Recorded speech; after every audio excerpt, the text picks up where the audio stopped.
Hello guys, welcome to my YouTube channel 00M আমার channel.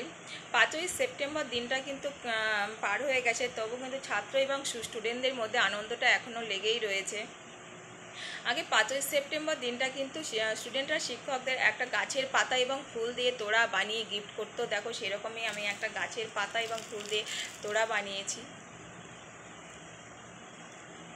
অনেক দিন পরে বানালাম, অনেক দিন কি অনেক বছর পরে বানালাম, মানে ভীষণই ভীষণই ভালো লাগছিল।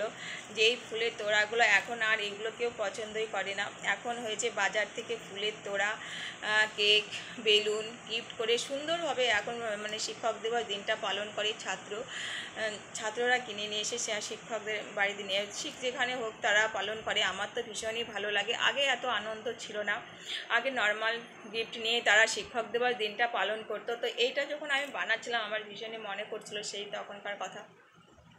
তো এই গিফটটা কার কার ভালো লাগবে তারা যারা যারা কমেন্ট শেয়ার করবে, 100টা লাইক কমেন্ট এবং শেয়ার করবে, তাদের আমি একটা 5ই সেপ্টেম্বর উপলক্ষে একটা গিফট করব। যারা লাইক কমেন্ট এবং শেয়ার করবে 100টা, তাদের আমি একটা গিফট করব 5ই সেপ্টেম্বর উপলক্ষে।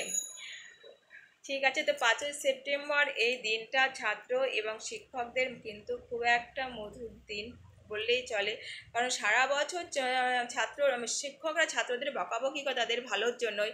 গার্জেনরা হয়তো একটু রাগ করে, ছাত্ররাও তো রাগ করেই, কিন্তু শিক্ষক তো তাদের ভালোর জন্যই করে। কিন্তু সেই সব রাগ ভুলে গিয়ে 5ই সেপ্টেম্বর দিনটা তারা খুবই সুন্দরভাবে পালন করে। এইভাবেই যাতে ছাত্র এবং শিক্ষকদের মধ্যে আনন্দটা থাকে, তাহলে মনে হয় খুবই খুবই ভালো হবে এবং ছাত্র শিক্ষকদের জীবনটা অনেকটা আনন্দে কাটবে।